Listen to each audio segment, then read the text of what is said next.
Bloomberg Audio Studios. Podcasts, radio, news. From the heart of where innovation, money, and power collide in Silicon Valley and beyond, this is Bloomberg Technology with Caroline Hyde and Ed Ludlow.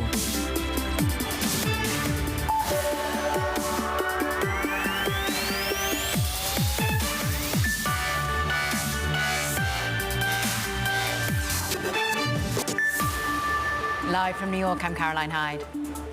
And I'm Jackie Davalos in Washington. This is Bloomberg Technology. We get straight to the markets because we currently see a market that braces for possible changes, Jackie, to the tariffs on Canada and Mexico. All of this being suggested by Commerce Secretary Howard Lutnick in a Bloomberg interview with Bloomberg Television. We are basically being bounced around by the latest headlines. We have got so much to debate when it comes to the market, and indeed the earnings with CrowdStrike looking worse than the market had braced for, and CrowdStrike currently trading off significantly by some 8%, off as much as 12% at one point, as once again that hit to the entire global breakdown in software that we saw back in last summer, shares still having an effect as we saw worse than expected earnings outlook for this company. Let's dig into all of this with Bloomberg's Isabel Lee, because we have whiplash on our hands, whether or not it's about the latest announcement for semiconductor support here in the United States, whether it's whiplash ultimately on whether we will have tariffs remain in force or not. How does the market digest this moment? I think that's why they're confused. Markets have been seesawing between gains and losses. Before I came here, I had a script in my head that stocks rallied because of the ISM beat. But then now as I'm sitting here, they're actually edging lower. It's been a wild ride, and options traders really predict more volatility to come. And on Friday, we have the big payrolls data. That's also going to add to the volatility. We have options traders predicting a move of 1.3% in either direction. And that's pretty significant. So it's really just, if you take a step back, investors are on edge. Even for us, on the terminal, you have headlines after headlines. You just really don't know what to expect. Some people argue that it's too much of a data-driven market, but remains to be seen. Isabel, we're expecting some kind of guidance from Howard Lutnick later this afternoon. What subsectors within tech should we be on the lookout for? There's automakers, there's also chip makers, but the thing is, tariffs itself isn't really bad. We have many analysts telling us that it's tariffs plus lingering growth fears, plus the prospects of the Fed keeping interest rates higher, plus the higher stock valuations. Then if you have all of that, you question whether the markets should be this high. But other than that, even in Asia, we have Asian equities rallying. We have German stocks really in question after that really big stimulus that they're injecting. So all in all, we have recession probabilities rising. We have a JP Morgan implied probability of economic downturn rising to 31% on Thursday. That's up from 17% at the end of November. So now again, we have a lot of investors predicting their own models of recession, but it's really just a tough market to digest. It's a tough market, a global market for companies trying to sell at the moment. I think of Tesla once again dropping lower. We saw China weakness yesterday in terms of the data. You saw it in France. And then the latest shoe to drop is Germany. I mean, Elon Musk, is this his brand? Or is it ultimately about what's happening in terms of curtailing some of their output, some of their production? I think it could be both, because Tesla registration plummeted in Germany last month. And a part of that is Elon Musk and his politicking. But then a part of that is also just really the car maker suspending out plans of its Model Y. Yeah. And then they have a factory outside of Berlin, and that will lose out to several projections. I feel like it's just really the perfect storm or the perfect cocktail, everything moving together. But yes, every headline in every part of the world is really something to watch out for. Public investors are trying to discern it. So are private investors. Isabel Lee, across the tape when it comes to what's happening in the public markets. But let's get back to what leaders are talking about in the private markets too. We've had Bloomberg business leaders across the board at the Invest conference that we're hosting today in New York City. Earlier today, I spoke with Iconic Capital founder Michael Anders, and we began with the changes in consumer sentiment at this moment in reaction to tariff threats and also the impact on AI. Take a listen. But I think in spending a lot of time with consumer CEOs lately, there is definitely an awareness that there's a sentiment shift. I think the consumer is beginning to start paying attention to the uncertainty in terms of where tariffs are going to take us. And so I think that's a pause that people are feeling. From our standpoint, though, we actually like this environment. It makes you do the work. And I think if you're, got the team, you've got the rigor, you've got the discipline, you've got the focus. And going back to what I said earlier, this is a moment where picking the winners is so critically important. And so I think right now in this AI journey we're in, it's been a long road. I mean, AI has been around for decades.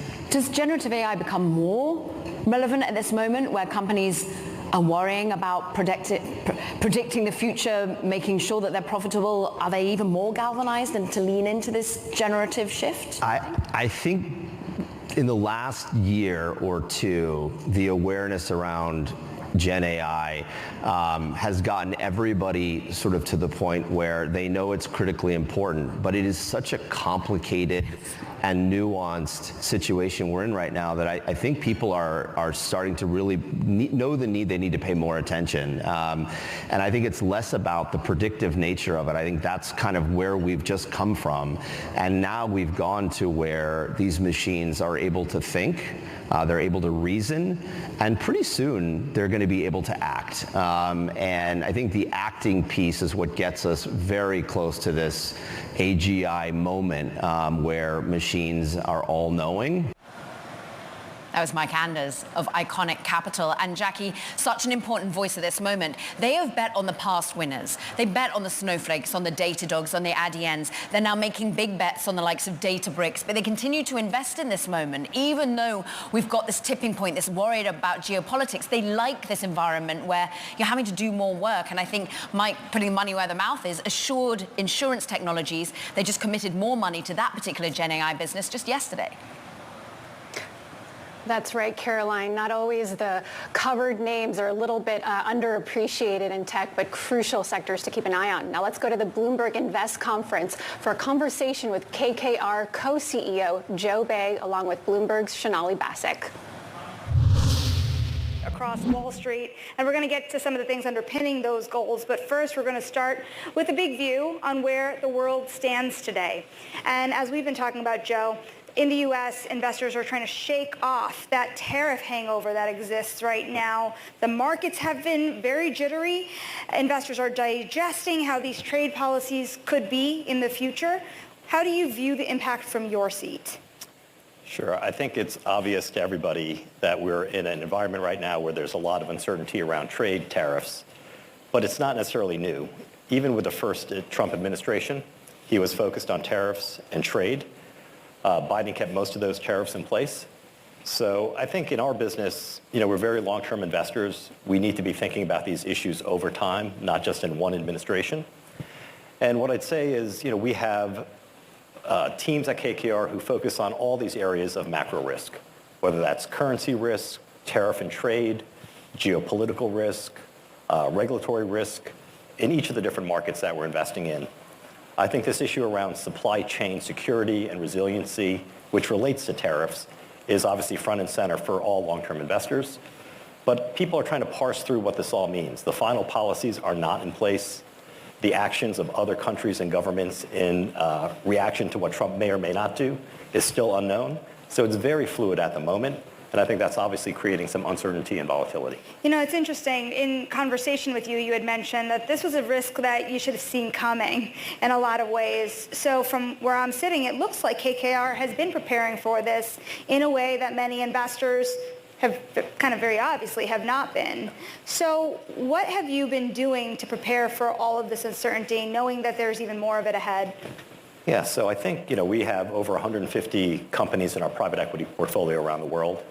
So again, supply chain resiliency, multiple sourcing avenues for our companies has always been a part of the risk mitigation approach.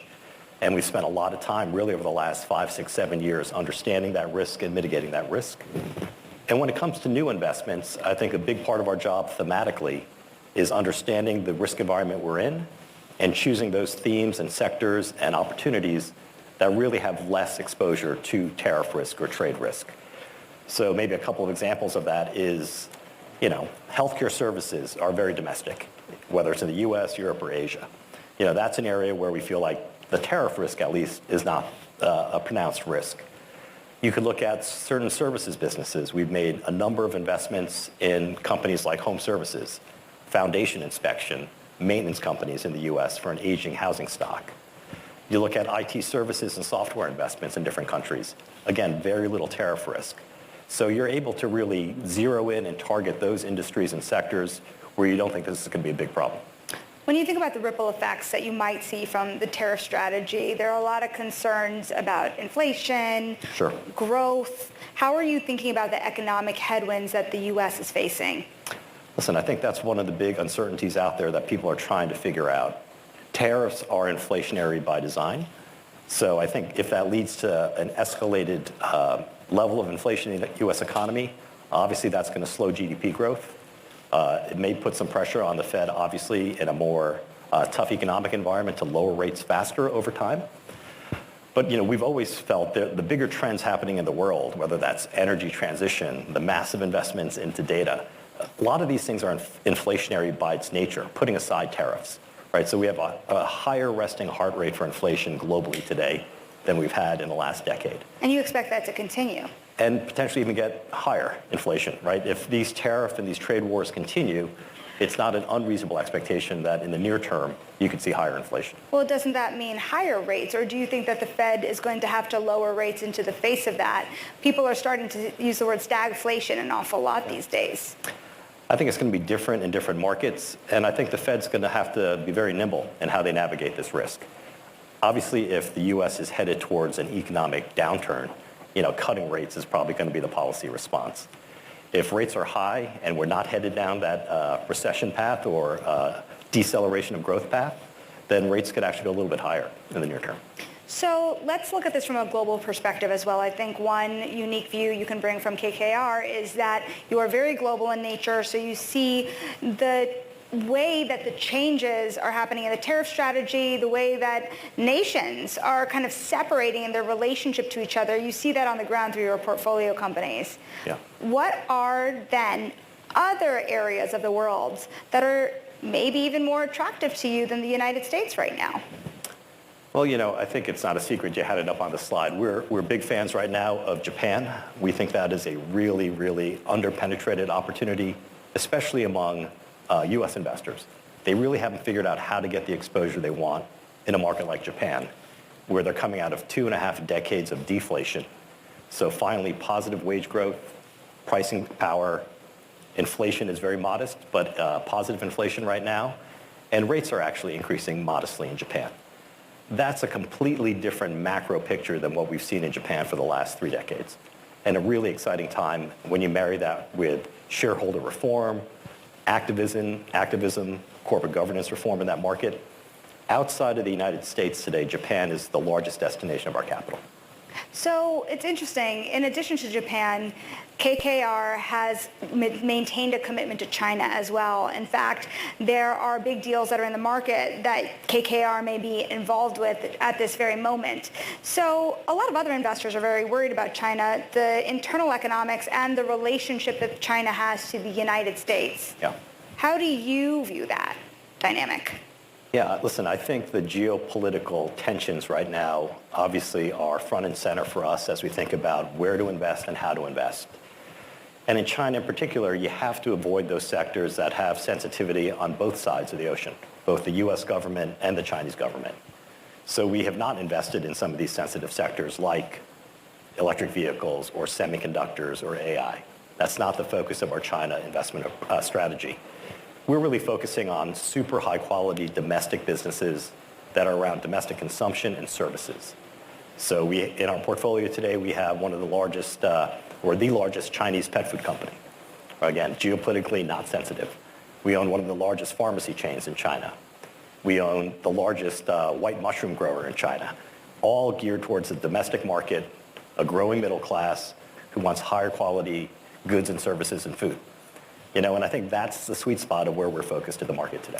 Now, that's interesting because even if you're focused on the Chinese consumer, that might be a little more insulated to, let's say, the global macro challenges. There are a lot of concerns about the Chinese economy. Yeah. Why are you seeing through them?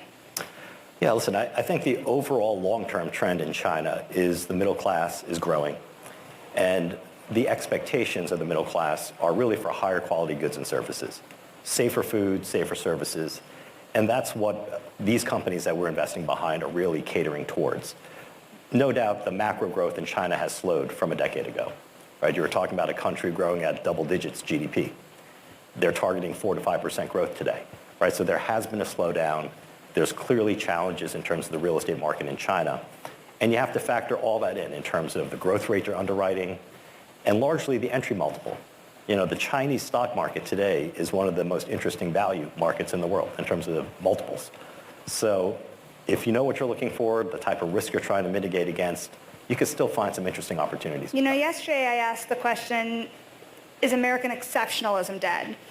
In addition to that, I ask you, is globalization a diversification play? Is it a safety trade? How do you think about it? Well, we are a very, very global firm, and we have a lot of different ways to participate in those opportunities.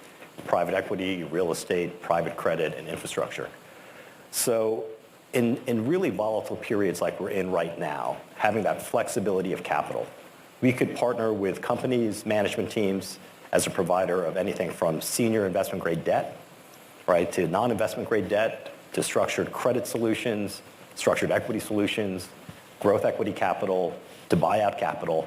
So, you know, today it's an interesting market. When volatility spikes, that usually leads to really, really interesting deployment opportunities for our firm. You need to be nimble. You need to have the local reach in all these different markets. But we're excited, quite frankly, about 2025. There are going to be hiccups. There's going to be some headwinds in terms of some of these macro policies. But our ability to deploy scaled capital around the world, we think, is quite high. I will still ask you, if not dead, then is American exceptionalism then overblown? No, listen, I think this notion that the U.S. is going to win alone has never been the case.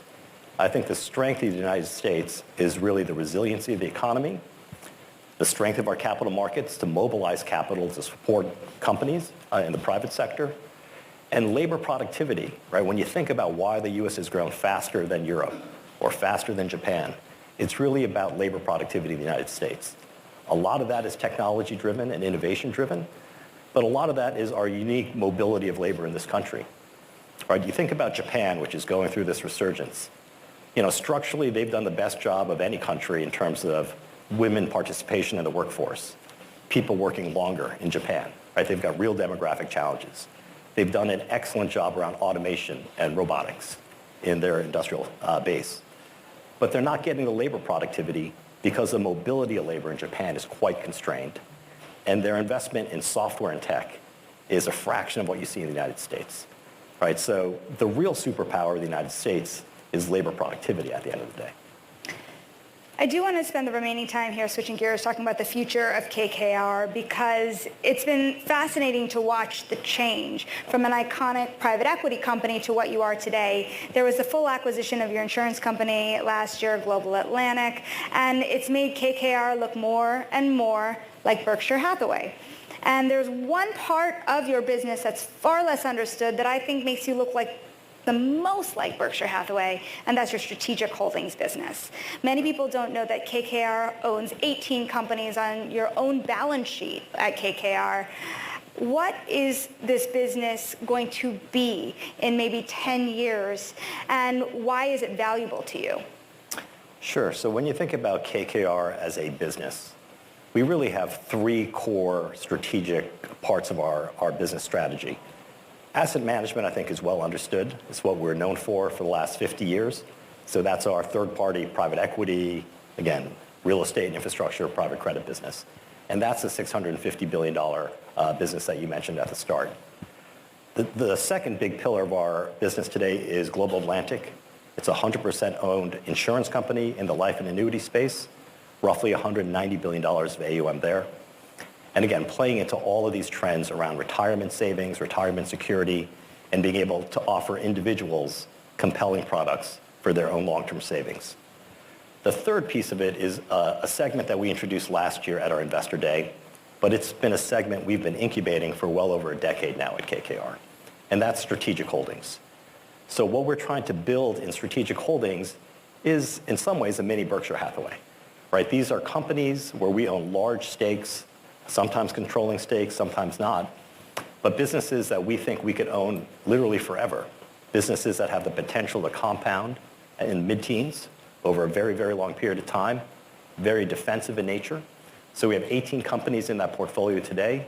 We're going to continue to redeploy our free cash flow at KKR to invest in more of these types of businesses. And it's not just private equity. Over time, it's going to include certain platforms, probably in infrastructure and real assets, maybe certain buildups, that we're going to do in different sectors. When Scott Nuttall and I, my co-CEO, joined KKR back in 1996, Berkshire Hathaway had a market cap of $40 billion and roughly an NAV balance sheet of $40 billion. You fast forward 28 years, they have $1 trillion market cap on the back of long-term compounding of their balance sheet and their investments, right? Some version of that is what we're going to be doing with strategic holdings, but leveraging all of the skills and expertise we have in our private equity teams, our infrastructure teams around the world. So what's an interesting parallel here? If you think about Berkshire Hathaway, is it almost like Global Atlantic is your own Geico, and these future infrastructure holdings will be your BNSF, and your private equity holdings would be kind of like your stock portfolio? Yes, it's an imperfect analogy, but directionally you are absolutely right. I think, listen, strategic holdings for us, you got to think about it as a way, how do we think about redeploying our free cash flow as a business back into the most attractive areas? Some of that might be in our traditional, third-party asset management business, right? If we find great ways to deploy capital across those investments, we'll deploy that capital. A lot of the capital is reinvested back into Global Atlantic. We acquired our first controlling stake in Global Atlantic in 2020, and GA at that time had around $70 billion of AUM. 4 years later, it has $190 billion of AUM. So we've supported that growth with more investment.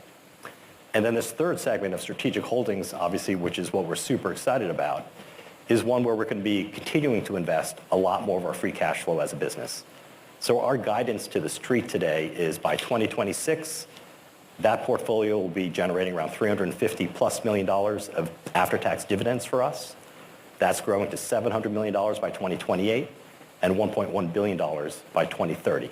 So it is a very, very visible, recurring, growing cash flow stream at KKR. So you essentially have a kind of a future unicorn of sorts being built inside of KKR. If you're going to be bringing in $1 billion over time in this business, do you think it's built into KKR's stock, that assumption yet? I think people are starting to appreciate what we're trying to build. But I think the bigger picture is when you look at our universe in the alt space, 5 years from now, 10 years from now, I think many of the public peers in this sector are going to actually take very different approaches to how do they grow their firms. I think the approach we have with third-party asset management, insurance, and strategic holdings is quite differentiated and different than the way most of our peers are trying to grow their firms today. Now, I want to spend a little time talking about not just institutional capital and how you are deploying capital in your own balance sheet. We've been talking so much about how there's been a massive push for retail when it comes to the world of private assets. Everyone is doing it differently. You have a relationship with Capital Group in order to make this available in a mutual fund form. So how available is it to invest in private assets from where you're sitting? What's the minimum amount you would need to put into a fund to start to get access to what you're offering?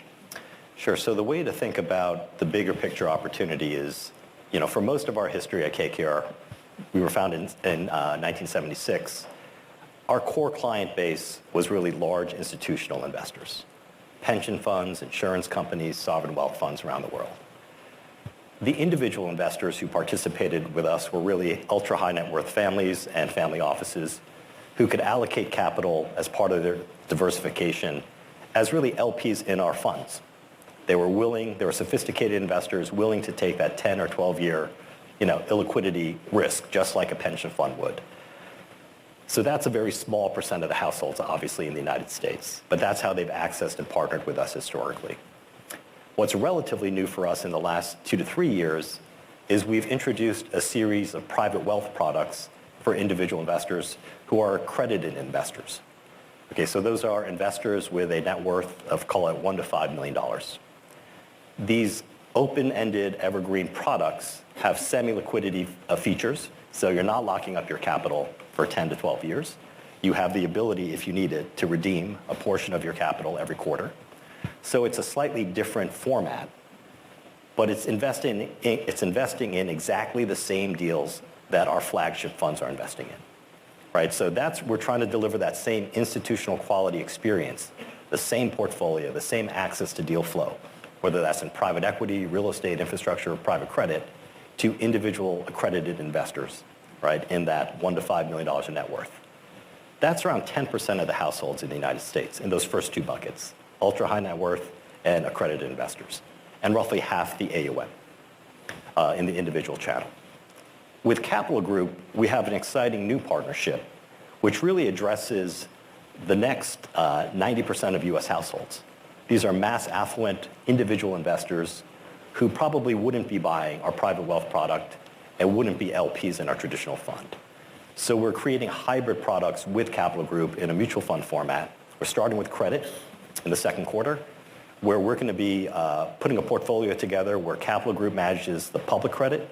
We will manage the private credit allocation in that mutual fund and deliver a product to the mass affluent that looks very different from anything they've been able to buy before. You know, it feels like the holy grail for this industry is making private assets available in 401k plans. Yes. How soon do you think that happens? And if not that soon, what's the biggest barrier?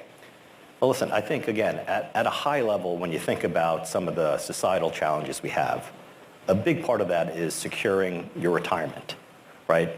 As you retire from work, KKR co-CEO Joe Bay, along with Bloomberg Shanali Vasek from Bloomberg Invest. This is Bloomberg Technology.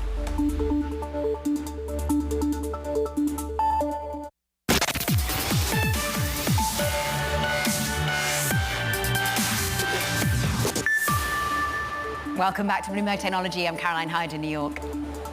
And I'm Jackie Davalos in Washington. Let's just talk about more of the politicking that's affecting the market right now. And we want to think about what's happening in terms of President Trump and how he touched on, in his address to Congress yesterday, in particular, the focus on chips, which included a call, of course, to end the bipartisan $52 billion CHIPS Act. Take a listen.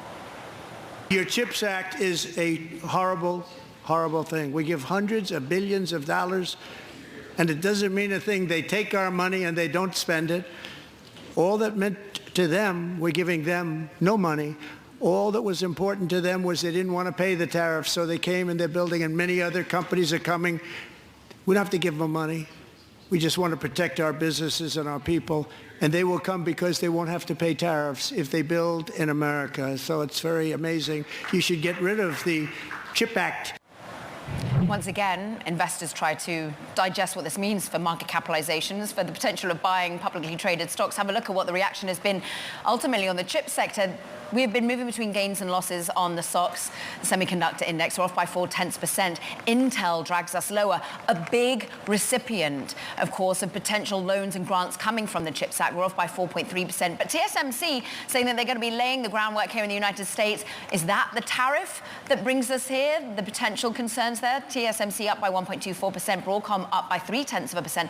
Mike Shepard joins us to really discern the devil that is in the detail here. Investors trying to understand really what this means. Would ever any grants or loans be taken away from a company that's already been given it?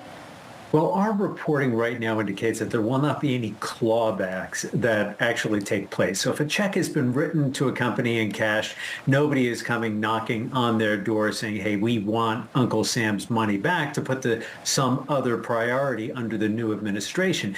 But at the same time, Carol, it does raise a question about money that has been committed but not yet dispersed. Would there be any delays in that, or a possible effort by the president through Congress or through the Commerce Department, which oversees this program, to either stall or maybe try to redirect the money? Now, even that is kind of a remote prospect. And when the president said that he should just have Congress get rid of the CHIPS Act, he turned right around and looked at Mike Johnson. It was one of those moments during his address, and that really put the ball, in essence, in Congress's court more than anything else.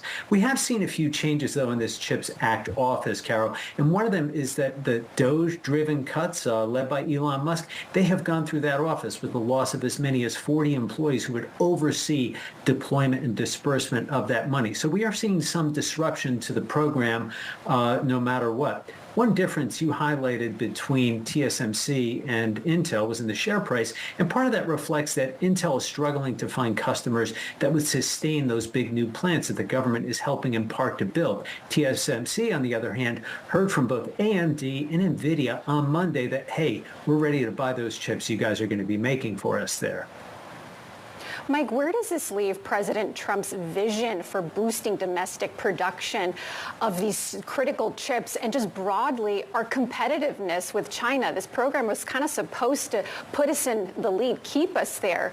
What other levers does he have to pull now? Well, we know the favorite lever of Donald Trump, and that is a word that he refers to constantly as the most beautiful word perhaps in the dictionary, and that is tariffs. And he sees that as the driver in getting TSMC to make its decision to move to the U.S. And he also invoked that a week ago when Apple announced a $500 billion plan to invest in the U.S. over 4 years and hire as many as 20,000 new employees here on American soil. Trump said that the threat of tariffs had prompted Apple to make that decision, and he sees it as a way, much more than subsidy programs, to effectively bring companies to make their investments here. And he's also promised regulatory relief on permitting for any companies that want to invest more than $1 billion here in the U.S. So it is a combination of tariff threats and regulatory relief. And he talked about regulatory relief as well during his speech last night. That's Bloomberg's Mike Shepard. Thanks so much for joining us. Let's dig in more to the impact of Trump's comments on the CHIPS Act and tariffs. We're joined by Liza Tobin, Managing Director of Garneau Global.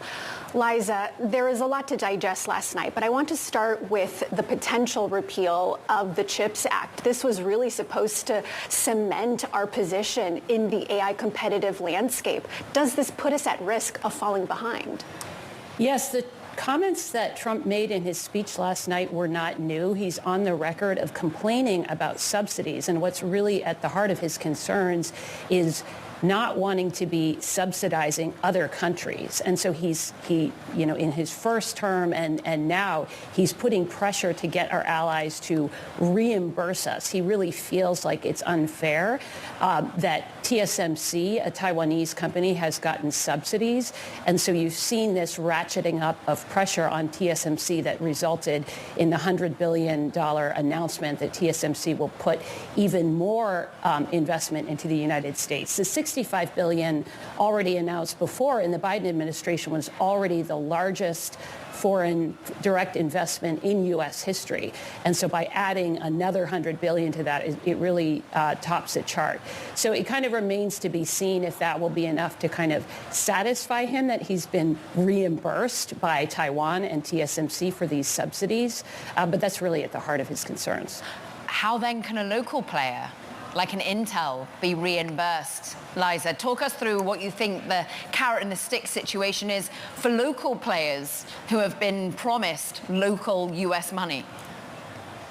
Yeah, that's a good way to put it, Caroline. I mean, the stick, of course, is tariffs. And I agree with your previous commentator that his favorite tool, his kind of Swiss Army knife policy tool, is the tariff. And so that was the stick that we heard about. But there were also some kind of promising carrots sprinkled through his speech. He talked about tax cuts for manufacturers to buy more equipment. That would be a positive thing. He also talked about high-skilled talent. So the attention has gone to his proposed gold card idea, where high net worth individuals could pay $5 million to get a green card. But also buried in the speech was an allusion to the issue of high-skilled graduates from U.S. universities having to leave the United States and not being able to stay and get a green card.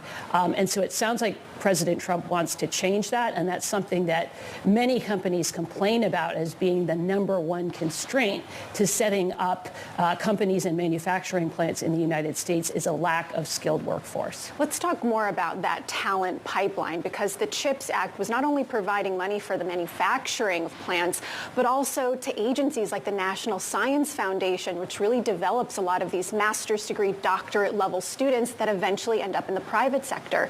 By yanking that funding away, what does that do to that pipeline of talent longer term? Yeah, I think here there are a couple parts of President Trump's agenda that are working cross purposes. On the one hand, his instincts are that we need to attract the best and the brightest to the United States. But on the other hand, you have DOGE kind of firing workers across the federal workforce and trying to cut funding. So if that starts cutting things like federally funded R&D and other support for science, there's a very strong track record of that kind of federal investment in R&D paying off over the long term economically and in terms of moonshot programs. And so here I think Trump's agenda is kind of fighting within itself, and it remains to be seen how that fight will be resolved. Liza, we bring you on time and time again to the show because of your Chinese expertise here, whether it is previously at the Special Competitive Studies Project, you're now, of course, with Garneau Global, thinking about geopolitical risk. In 30 seconds, is the new policy, the new administration, setting the US up better or worse versus China? So what's interesting is China has been a bit on the back burner in President Trump's first 6 weeks. He's not talking about China as much. It only came up very briefly a couple of times in his speech last night, kind of in passing. But we know that over on the other side of the Pacific, Beijing is opening up its National People's Congress today. Their premier made comments kind of reinforcing their desire to annex Taiwan. And, they're ratcheting up the pressure in the Taiwan Strait. So it's only a matter of time before China kind of forces itself back onto the front burner of Trump's agenda. Liza Tobin, always great to catch up. Managing Director at Garneau Global. Thanks for joining us. Coming up, bringing AI to consumer applications. Axel's Ben Quazzo is with us, talking about the opportunities in that consumer space. This is Bloomberg Technology.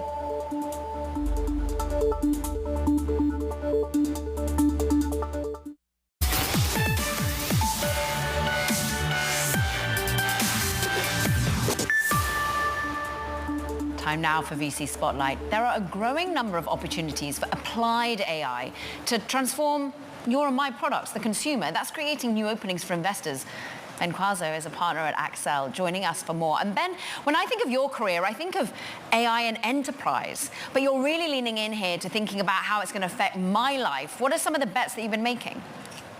That's right. So we recently led a $78 million Series C into an AI-powered language learning app called Speak. And so specifically, Speak teaches its learners how to communicate, how to have conversations through voice and audio. And this is kind of in contrast to the historical industry driven by memorization and grammar-centric techniques. So we're really excited to back the leader in AI and kind of the language learning ecosystem. Ben, where are we now when it comes to consumer technology? Because there was quite the heyday in the mid-2000s, but today in the era of AI, the biggest checks are being written for a lot of enterprise-focused companies. What's left? What opportunities are you seeing to really bring back that consumer space? Yeah, look, I think it's been a tough decade for consumer on the whole, but AI unlocks a whole new opportunity. And we're actually seeing a little bit of a blend of both the B2B application side of the house with the consumer side of the house. At Excel, we're trying to back teams and products that are bringing 5 to 10x better user experiences to its users. And within the consumer world, that can come in the form of language learning. It can come in the form of music and health and wellness. So, I think there's a lot of opportunity, and frankly, the foundation that AI provides for a lot of these application layer businesses are what's the real game changer here. What do you make of valuations right now in the market? AI seems to be an outlier, still getting those huge valuations even before a company has started generating revenue. Do you think some of that will start to soften? It's hard to predict the future. We're going to go through a lot of local maximums, local minimums. I think at Excel, we're focused on what the next decade is going to drive from an enterprise value perspective. And so if we're backing the right products and the right teams who are laser focused on those missions, the valuations hopefully will look back on and won't feel too scared about our entry points. But there's no doubt there's a lot of excitement here, and I think you have to be disciplined on where you're placing your bets. But Ben, is some of that froth coming out? I was speaking with Mike Anders over at Iconic earlier today at Bloomberg Invest, and he's saying naturally this disruption, this consumer sentiment shift, maybe that's a better environment for his company at least to start writing checks in, because we do get rid of the froth, the FOMO a little bit. I mean, are valuations coming down in the private sector when we're off by 23% compared to Nvidia's high a little bit earlier in the year? Yeah, I think the tough part about looking at public valuations is they're changing on a daily basis. And we're thinking about where these companies settle 5 to 10 years from now. And so while, yes, we'll see, medium shifts week to week, month to month, the truth is our underwrite really has to be what can this company be 5 years from now, 10 years from now. And that's a challenge, but it's not necessarily correlated to the day-to-day price movements in the public markets. What do you make of the Humane kind of disaster there? It didn't really take off the AI pin. It was really the first intersection of generative AI and hardware. Do you guys look at those types of opportunities when you're going out and looking at, how can we really bring this from a more consumer standpoint? Yeah, look, I think it's always easy to poke holes in somewhat failed missions. Hindsight's 2020. But the truth is consumer is such a big opportunity that you have to take these big swings. And so I have a lot of respect for that team. I have a lot of respect for teams that are chasing massive end markets like audio or like fitness or like health and wellness. So I don't imagine they're going to be the only one. However, I also think we're going to wake up in 2035 with a whole slew of new products that we use every single day. And not all of those are going to be created by the Apples and Amazons of the world. That's Ben Quazzo, partner at Excel. Thanks so much for joining us.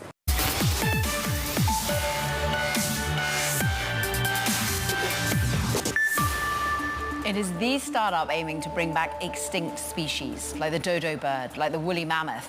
And it says it's achieved a first step towards those goals. Colossal Biosciences has created a woolly mouse.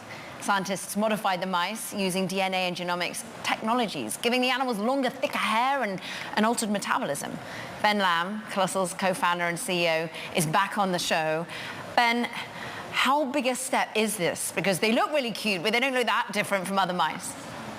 Well, I think they look significantly cuter than mice. One article actually yesterday said they're the most adorable mice that have ever been created. They did say it was an accident, which isn't true. It's been very, very targeted.